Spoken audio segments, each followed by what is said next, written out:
I've tested north of 100 different cold email structures over the past 12 months, which has been directly responsible for generating north of $7 million for us and our clients. But with the recent deliverability issues impacting cold email, everyone that's running cold email has been forced to figure out new techniques or strategies that they can employ to see direct improvement in their cold email campaigns. Now, at BuzzLead, we've been able to implement a new infrastructure in cold email copies and frameworks that ultimately helped solve the deliverability issues that everyone's been encountering and ultimately help us see an increase in response rates around like 15%. So it's ultimately helped us scale more clients and continue to grow our business. And by the end of this video, you'll be able to do exactly that. You'll be able to sign more clients, get them results, and continue to scale and grow your MRR. So let's get into it. So the first part of this is obviously the system, right? Like, how are we going to orchestrate this new deliverability issue, and how are we going to navigate this ever-changing landscape? And one of the things about cold email is like it's going to continuously like ebb and flow on like what's going on. In October, it was Google pushing out new parameters for cold email. Now it's Outlook, right? Like it's going to continue to shift and change, but like you just have to learn how to play where the puck is going to go and just skate to that effectively if you're going to just stand out in cold email and continue to be successful. So what we're doing at BuzzLead and how we've been able to solve deliverability, so essentially make it a non-existent problem, is two things. One is we still utilize reseller accounts. And reseller accounts are essentially you work with somebody that's like a third-party reseller, and they give you Google or Outlook accounts, and they're anywhere from like $2 to $4. We work with some private contractors, but you can figure out people on Fiverr or Upwork, and they're typically pretty good. Just make sure that the DNS settings are configured correctly to whatever sending tool you're utilizing, whether that's Lemlist, Instantly, Smart Leads, right? Whatever that is. Make sure that's configured effectively.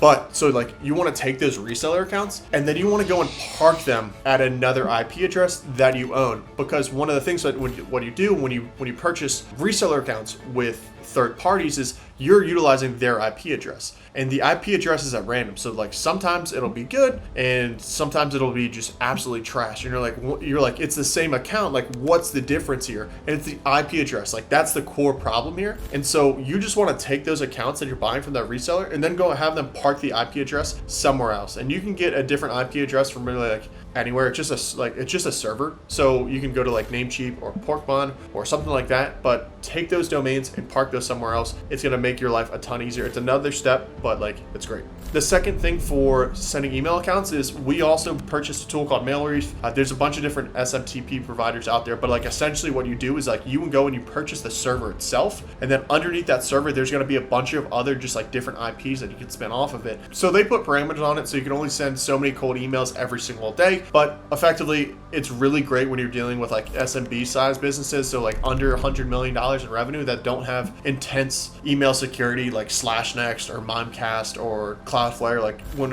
you start dealing with enterprise clients, like that's when you want to utilize the reseller accounts. And then lastly, the key feature here that you want to keep enabled is Warmup. And so most sending tools are going to have one of the native Warmup features, which is great because like that's going to be sending from Outlook to Outlook and Gmail to Gmail. It's not going to be doing the SMTP ones, so those ones you're going to have to like warm up yourself utilizing the same tool, but like it's not going to do the inbox matching. But you also want to utilize an external tool if you're going after enterprise clients that's utilizing warm-up features for S3 and S5. It's an additional like security parameters. It's dealing with AWS, but essentially just make sure that you're good to send to like anyone. And then when that's the case, you have all your domains set up and they're warmed up, you're able to start sending effectively. And you only want to send effectively at scale. We're only sending 25 to 35 emails on a daily basis right now, but when doing so, we just keep an eye on deliverability, just see how that's hitting, if there's any high bounce rates, and then we just scale it down to like 5 or 10 if it starts bouncing really high, and then you just let that cool down for like 2 weeks, 3 weeks, and then you scale it back up effectively. And in the meantime, we always have another 10 to 20 domains that are typically resellers, just warm it up in the background. So if one does get burned, we can just boom, plug a new one in, and then just keep it running and keep it going. So like that's the new cold email infrastructure that I highly recommend utilizing. That'll keep you out of a lot of spam filters and spoof filters and stuff like that. So that's the infrastructure, right? Like that's a house that we're building on. Now we need to figure out who we're going to go sell to. And so the way that we're just building lead lists right now now, and one of the easiest strategies that we like to do so is we do run lookalike campaigns. That's what we recommend as a first step for all of our clients.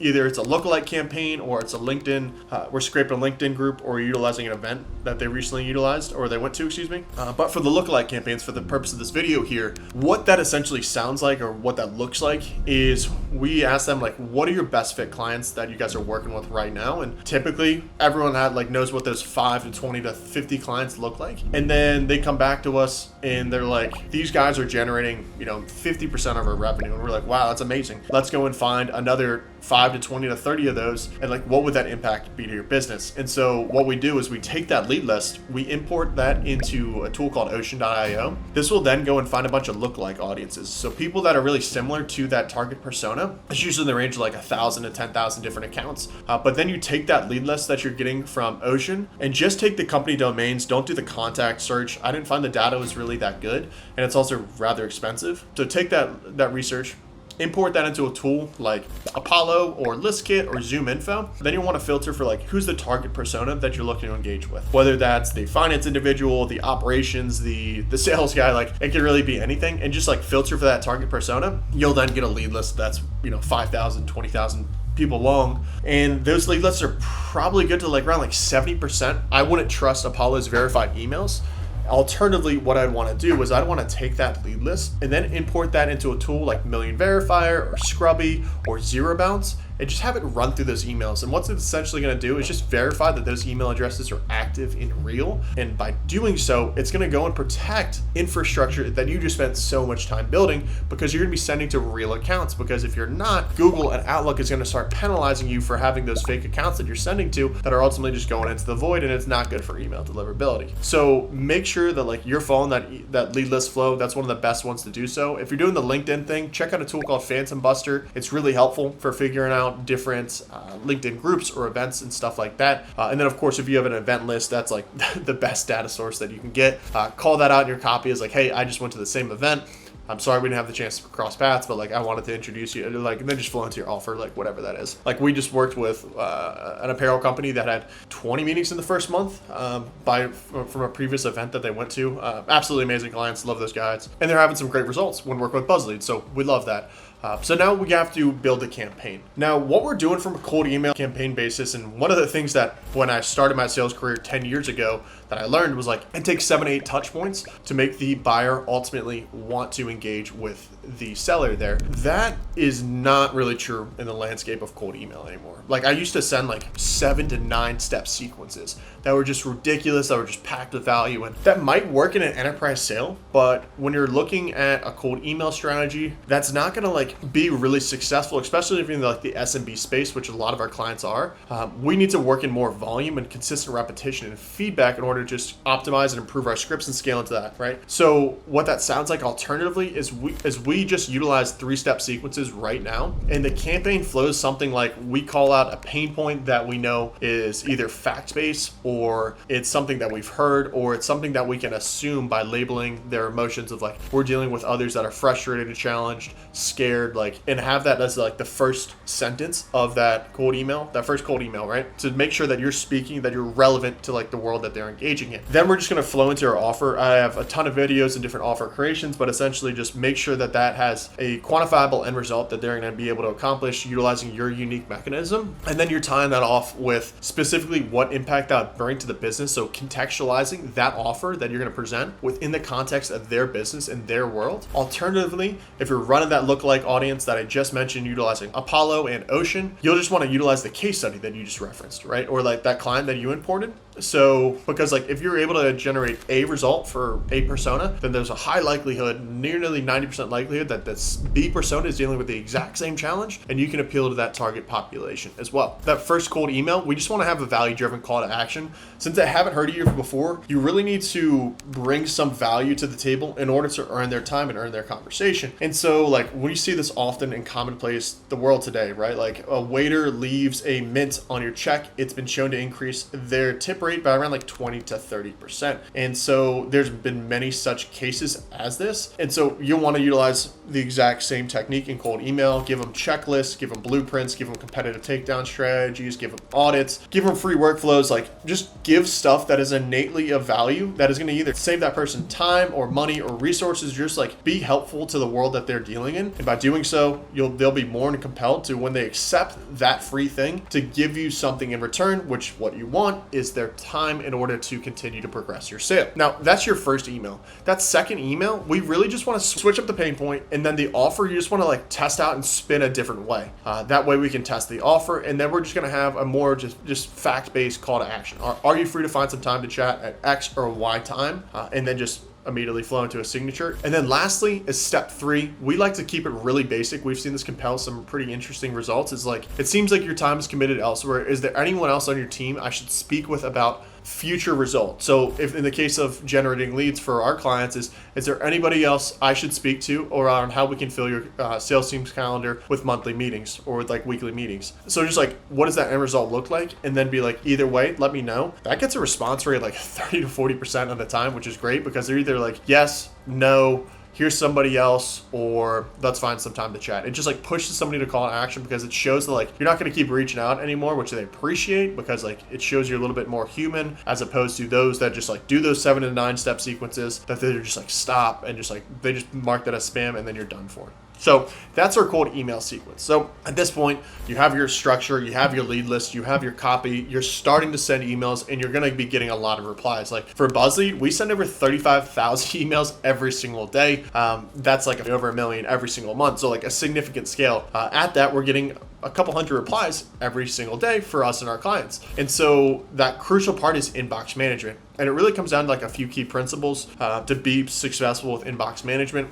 The first one is you have to have under 5-minute response times. What we have set up right now is when we get a positive response, it immediately pushes into Slack with around a delay of a minute. We then get that notification, or our inbox manager gets that notification. They're able to just click that link directly. It'll take them to Smart Leads, and they can hammer out a reply. We have a response handling document that they can just quickly copy and paste. So it just reduces that response time. You want to keep it under 5 minutes. Now, that second aspect that's really important is continually following up with people. And there's a point to where you can do this manually. When you're dealing with hundreds of replies, it gets really hard to be scalable in that approach. And so a lot of sending tools have automated subsequences in the back end. What this essentially does is like, if a certain event or trigger event occurs, and typically what we set it up is if there's no reply within 3 days and the lead is marked as interested or info request or meeting request, then follow up and drop them into this sort of like message. And that message is typically like value based. So in the case of like one of our content creator clients, it's like, hey, I'm not sure if you had a chance to check out some of the samples I sent along, but I wanted to send over a few more resources to get your eyes on. Let me know if you're open to chatting at X or Y time. And then we're just consistently pushing for calls through the rest of that sequence. So like it waits 3 days and then it starts hammering them. And in this case here, like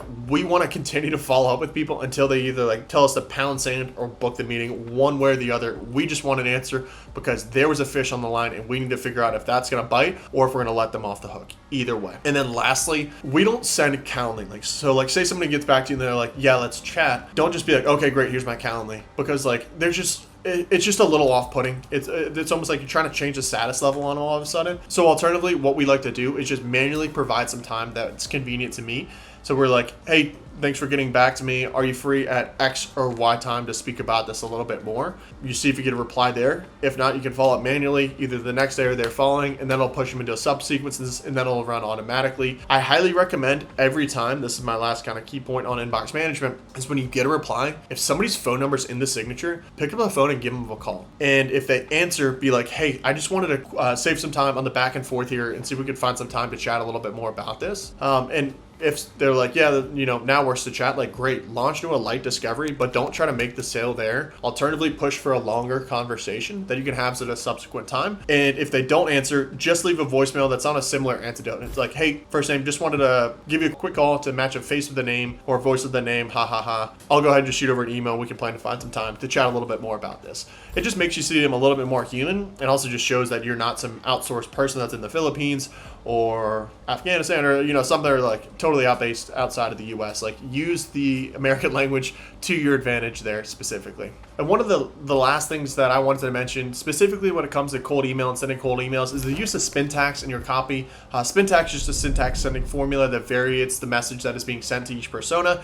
One of the biggest things that tools like Google or Microsoft, there's additional security tools like /Next or Mimecast are utilizing, is how personalized is an email that is going out to that target persona. If you send 100 emails that look the exact same to 100 different people, that's going to immediately get caught up. So utilizing spin tags varies that message. So person A gets a different message, person B gets a different message, continue on, right? So like utilize spin tags. It's essentially just curly brackets with a straight line in beneath of like the message that you want to send. I've created a custom GPT bot that I put on my Twitter. I'll also probably just link it down here in the video if you want to access that. If not, just hit my DM. Now, this is a pretty fairly comprehensive guide for cold email campaigns that'll likely just keep you guys out of spam. And if you follow it along for every single step that I mentioned here, you'll likely see a massive increase in your response rates and a massive increase into your bottom line as a result. So if you don't want to spend hundreds of hours and a lot of resources and your energy on building out this cold email infrastructure and writing the copies and pulling the lead list, we'll actually do this for you on a performance basis. So if you'd like to learn a little bit more around that, go ahead and just schedule a call directly below on my calendar, and we can plan to find some time to chat there, or you can take a hack at this yourself. The choice is yours.